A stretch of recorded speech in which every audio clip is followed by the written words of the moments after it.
আমরা আদালত প্রাঙ্গণ থেকে এরই আগে যুক্ত হয়েছিলেন সহকর্মী সুলতান মাহমুদ আরিফ। আমরা আবারও চলে যাব সেখানে।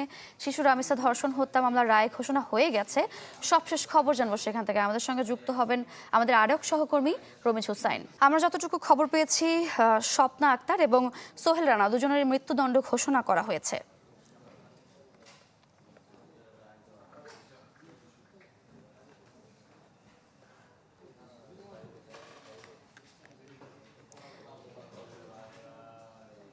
ঢাকা মহানগর শিশু সহিংসতা দমন ট্রাইব্যুনালের বিচারক মাসরুর সালেকিন এই রায় ঘোষণা করেছেন অলরেডি। আমরা জেনেছি সকালে কড়া পুলিশি নিরাপত্তায় মামলার প্রধান আসামি সোহেল রানা ও তার স্ত্রী স্বপ্না আক্তারকে কারাগার থেকে ঢাকা মহানগর দায়রা জজ আদালতের হাজতখানায় নিয়ে আসা হয়। ঘটনার মাত্র ১৯ দিনের মাথায় আমরা জানাচ্ছিলাম আজ এই মামলার রায় ঘোষণা হয়েছে। গ্রেপ্তারের পর ২০ মে আসামিরা আদালতে স্বীকারোক্তিমূলক জবানবন্দি দেয়। আমরা চলে যাব এই মুহূর্তে সুলতান মাহমুদ আরিফের কাছে।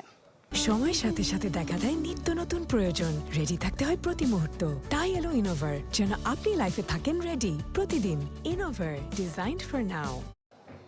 সারিকা, যেমনটি আমরা এর আগে বলছিলাম যে একটি ঐতিহাসিক রায় হতে যাচ্ছে বা নজিরবিহীন একটি রায়, যেটি দৃষ্টান্ত হয়ে থাকবে। ইতিমধ্যে যেহেতু ধর্ষণের সাথে সোহেলের সম্পৃক্ততা পেয়েছে এবং তাকে সহায়তার ক্ষেত্রে তার পালিয়ে যাওয়া এবং ধর্ষণ এবং হত্যা সহায়তার ক্ষেত্রে তার স্ত্রী স্বপ্না, তারও প্রমাণ ইতিমধ্যে আদালত পেয়েছে এবং আদালত পেয়ে সাক্ষ্য প্রমাণের ভিত্তিতে সব কিছু আমলে নিয়ে মূলত রায় ঘোষণা দিয়েছে। দুজনেরই মৃত্যুদণ্ডের ঘোষণা দিয়েছে।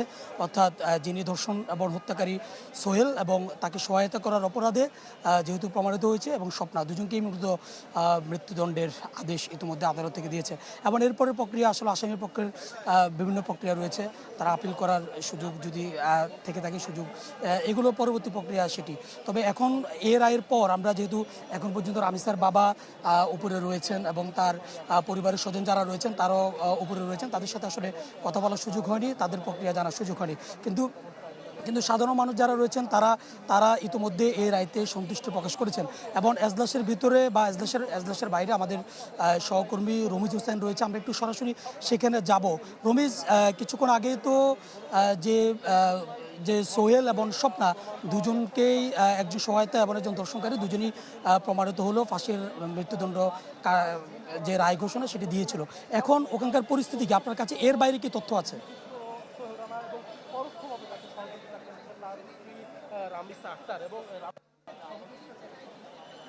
দর্শক, এরই মধ্যে কিন্তু রামিসা হত্যা এবং ধর্ষণ মামলায় তার সোহেল রানা এবং তার স্ত্রী স্বপ্না খাতুন, তাদের দুজনকে কিন্তু মৃত্যুদণ্ডে দণ্ডিত করেছেন আদালত। এবং যতক্ষণ পর্যন্ত তাদের মৃত্যু নিশ্চিত না হবে ততক্ষণ পর্যন্ত ফাঁসিতে ঝুলিয়ে রেখে তাদের যেই দণ্ড, সেই দণ্ড কার্যকরের নির্দেশ দিয়েছেন। এই শিশু সহিংসতা দমন ট্রাইব্যুনালের বিচারক তিনি ঠিক 11টার দিকেই এই যেই চাঞ্চল্যকর রামিসা ধর্ষণ এবং হত্যা মামলার যে বিচার কাজ সেটি শুরু করেন এবং রায় পড়া শুরু করেন। তার রায়ের বিভিন্ন ধরনের পর্যবেক্ষণ তিনি এখানে টেনেছেন।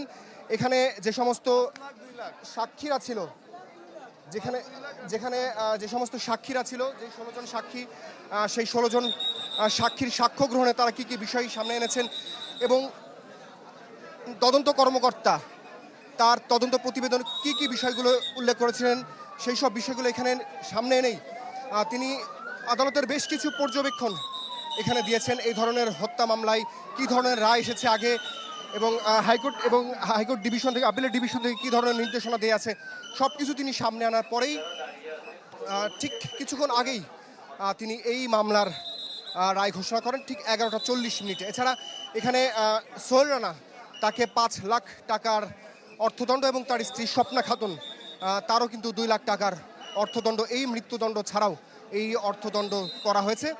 এখানে বিচারক যে বিষয়টি আসলে বারবার বলতে চেয়েছেন, একজন শিশুর ক্ষেত্রে যে অমানবিক ঘটনা ঘটিয়েছে সোহেল রানা, তার স্ত্রী যথাযথ সুযোগ থাকা সত্ত্বেও কিন্তু তার স্ত্রী এই বিষয়টা এড়িয়ে গেছেন। তিনি কোনো ধরনের প্রতিরোধ করেননি এবং তার বিশেষ করে রামিসার মা এবং রামিসার বাবারা যখন, তার প্রতিবেশীরা যখন তার কাছে এসেছে এবং রামিসাই ঘরের মধ্যে আছে কিনা সেটা জানতে চেয়েছে, সে মিথ্যার আশ্রয় নিয়েছে এবং তিনি কোনো ধরনের প্রতিরোধ করেন। এবং তারা যখন দরজা খুলতে বলেছে তিনি সেই দরজা না খুলে বরঞ্চ সোহেল রানাকে পালিয়ে যাওয়ার জন্য তাকে সুযোগ সৃষ্টি করে দিয়েছেন। এই যে অপরাধ, এটিও আসলে কোনো অংশেই কম না। সোহেল রানা যেই অপরাধ করেছে সেই অপরাধের সাথে এই অপরাধটিও কোনো অংশে তুলনা করা চলে না, এবং কোনো অংশেই আসলে ক্ষমা করার কোনো সুযোগ নেই। এবং সেক্ষেত্রে এই ধর্ষণ এবং হত্যা মামলার ক্ষেত্রে যেই বিচারক বলেছেন তার কাছে দুটি অপশন ছিল, একটি হচ্ছে যাবজ্জীবন সাজা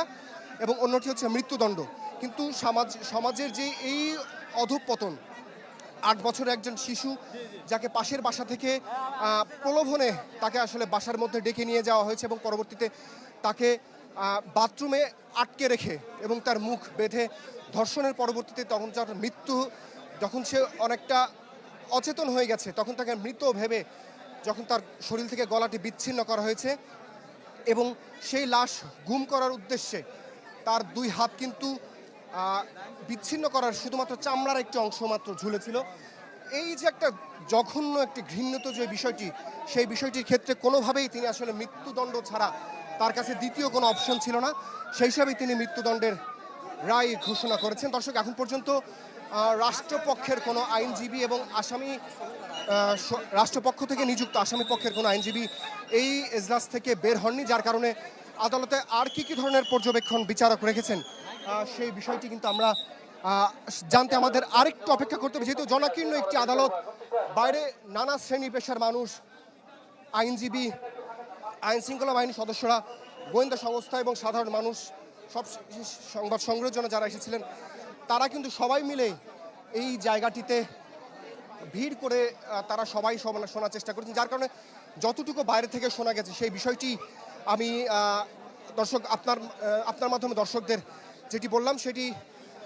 এছাড়া আসামি পক্ষ থেকে রাষ্ট্রনিযুক্ত যেই আইনজীবী যেই বিষয়টি আসলে বলার বারবার চেষ্টা করেছিলেন যে সোহেল রানার স্ত্রী স্বপ্না খাতুন যে কিনা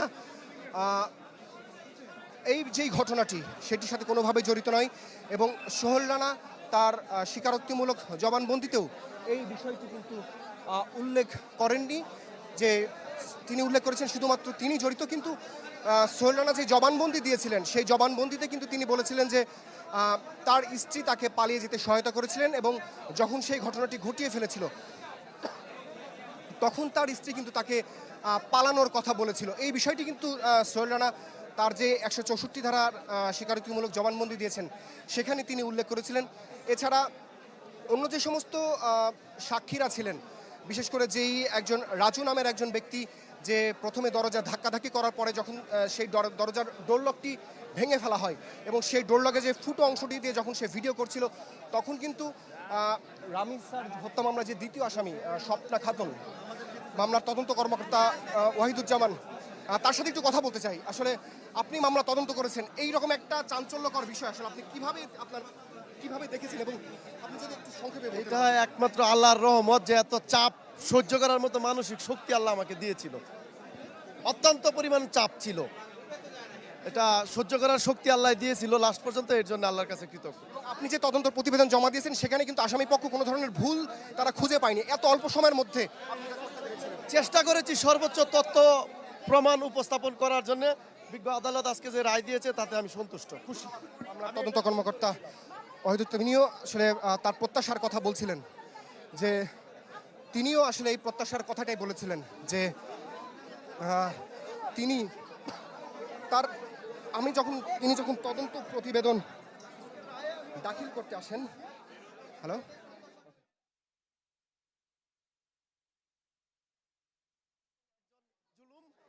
ন্যায় বিচার পাক, তাতে আমরা সর্বাত্মক চেষ্টা করেছি।